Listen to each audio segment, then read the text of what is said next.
Fourth class. मैं आपकी हिंदी की अध्यापिका मिसेस सोनू जैन, विद्या बाल भवन स्कूल से। बच्चों, आज हम करेंगे पाठ 2 वर्णमाला। इसको एक बार पुनरावृत्ति करेंगे पाठ के, तथा इसका अभ्यास कार्य भी हम करेंगे। आप सबको मालूम है, अभ्यास कार्य को आपको याद करना है, साथ ही उसकी फ़ोटोकॉपी करा के जब आपके विद्यालय खुलेंगे उसे अपनी नोटबुक में पेस्ट करना है। ठीक है बच्चों, इस पाठ में हमने पढ़ा था कि वर्ण क्या होते हैं। आपको मालूम है ना कि वर्णों के मेल से ही कोई शब्द बनता है, वाक्य बनते हैं और फिर भाषा बनती है। आप यहाँ पर एक एग्जाम्पल देखिए, जैसे कछुआ। कछुआ में उसके वर्णों को अलग अलग करके दिखाया गया है। क, अ, छ, उ, आ, है ना। तो ये सब अलग अलग वर्ण हैं, लेकिन जब वर्णों का मेल होता है तब उन्हीं से शब्द, वाक्य और फिर भाषा बनती है। तो क्या हुए वर्ण? ध्वनि के बोले और लिखे जाने वाले रूप को वर्ण कहते हैं। ये सब ध्वनियाँ हैं, इनके ही लिखे जाने वाले रूप को वर्ण कहते हैं। और वर्णों को लिखने का एक निश्चित क्रम होता है, और क्रम में दिए गए वर्णों के समूह को वर्णमाला कहते हैं। क्रम मतलब जो एक तय किया गया क्रम है कि क के बाद ख ही आएगा, तो वर्णों का निश्चित क्रम ही वर्णमाला कहलाता है। फिर आपको क्लास ये भी समझाया गया था कि वर्ण कितने प्रकार के होते हैं। वर्ण होते हैं दो प्रकार के, स्वर और व्यंजन। स्वर क्या होते हैं? स्वर को बोलने में किसी भी अन्य वर्ण की सहायता नहीं लेनी पड़ती, यानी कि स्वरों का उच्चारण स्वतंत्र है। उनको बोलने के लिए किसी और वर्ण की सहायता नहीं लेनी पड़ती। जैसे अ, आ, इ, उ, ऊ, ऋ, ए, ऐ, ओ, औ, और ये वर्ण हैं। अंग, अंघा क्या है ये होते हैं अयोगवाह। जैसे अंगा है ना, इसे हम अनुस्वार भी कहते हैं, और अहा इसे विसर्ग कहते हैं। इनको ह की तरह, ह का साउंड आता है लास्ट में। देखिए जैसे अतः, प्रातः, है ना। फिर आता है अ, फिर चंद्रबिंदु। चंद्रबिंदु को हम बोलते हैं बच्चों अनुनासिक। ठीक है, इसको बोलने में हमारे नाक और गले, यानी कि नाक और मुंह दोनों से ही इसको बोला जा सकता है। बोलते हुए ध्वनि निकलती है। फिर एक ध्वनि आती है बच्चों अ की। ये अंग्रेजी भाषा से ध्वनि आई है, जो अब हिंदी भाषा में समाहित हो गई है। जैसे बॉल, डॉक्टर, इसमें ओ का साउंड दे रहे हैं ना, लेकिन वो ओ की मात्रा नहीं, ये अ है। ठीक है, फिर हमने यहाँ पर कुछ स्वर और उनकी मात्राएं पढ़ी थी। और व्यंजनों में स्वर होते हैं, प्रत्येक व्यंजन में स्वर होता ही है। ठीक है, अभी हम व्यंजन के बारे में पढ़ेंगे, तब उसके बारे में आप देख लेना। देखिए, व्यंजनों का उच्चारण स्वरों की सहायता से ही किया जाता है, यानी व्यंजनों को बोलते समय स्वरों की सहायता ली जाती है। यहाँ पर देखिए, आपके पास सभी व्यंजन दिए गए हैं। जब कोई व्यंजन बिना स्वर के लिखा जाता है तो उसके नीचे हल चिन्ह लगा देते हैं। यहाँ देखिए, जैसे क, ख, ग के नीचे हल चिन्ह लगा है ना, हलंत बोलते हैं। इसका अर्थ हुआ कि इसमें से स्वर को निकाल दिया गया है। आधा अक्षर बोल देते हैं ना आप कई बार, वो होता है ये। अच्छा, यहाँ पे ड़ और ढ का प्रयोग, इनका भी भाषा में प्रयोग किया जाता है।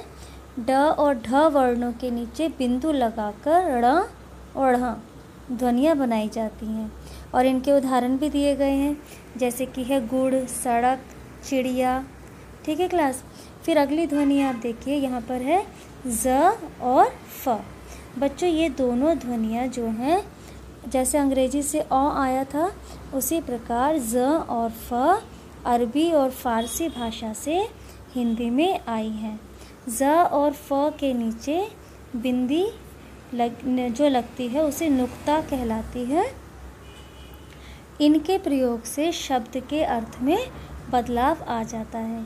जैसे देखिए फ न फन, हिंदी भाषा में फ न फन अगर बिना नुक्ते के लगाया गया तो उसका अर्थ हुआ सांप का फन, और जब नुक्ते के साथ लगाया गया तब उसका मतलब हुआ हुनर, है ना।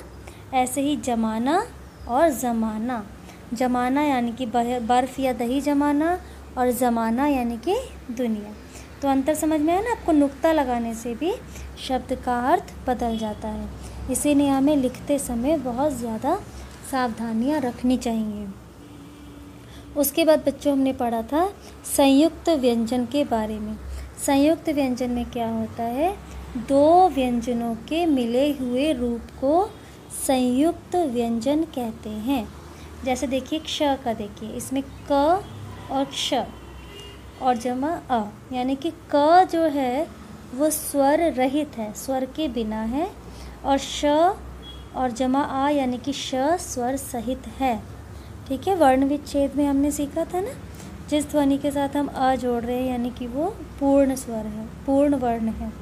ठीक है, तो क्ष, ज्ञ, त्र, श्र ये सब संयुक्त व्यंजन है।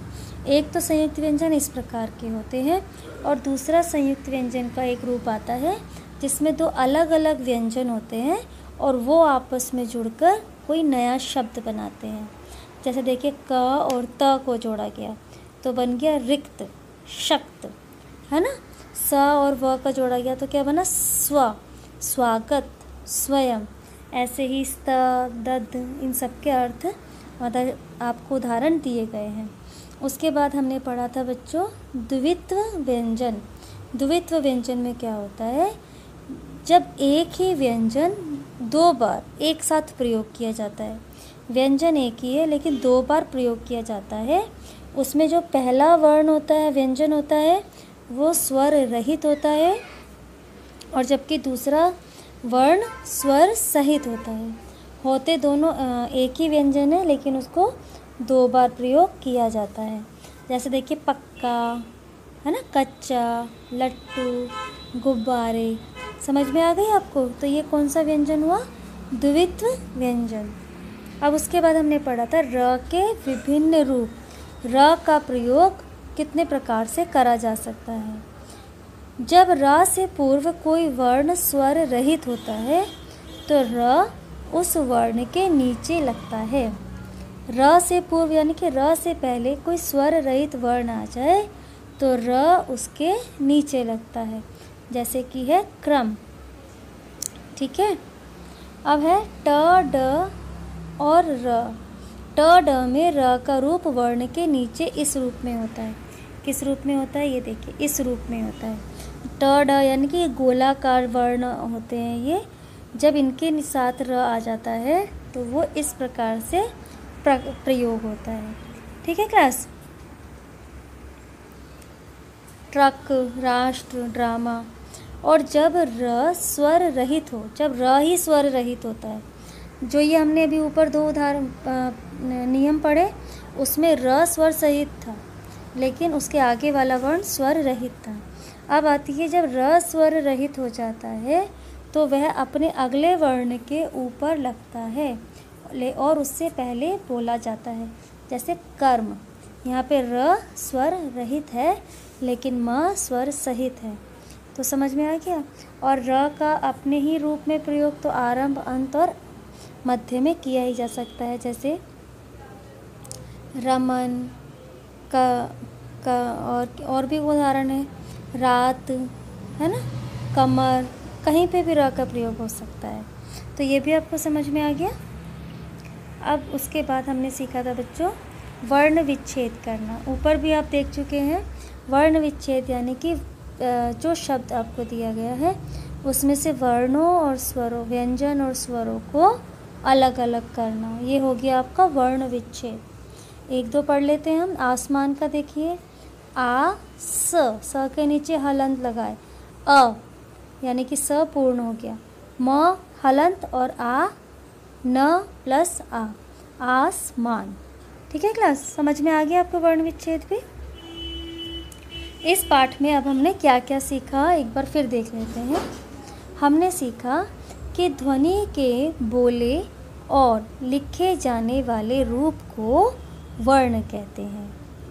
वर्णों के समूह को वर्णमाला कहते हैं। वर्णमाला में स्वर और व्यंजन होते हैं।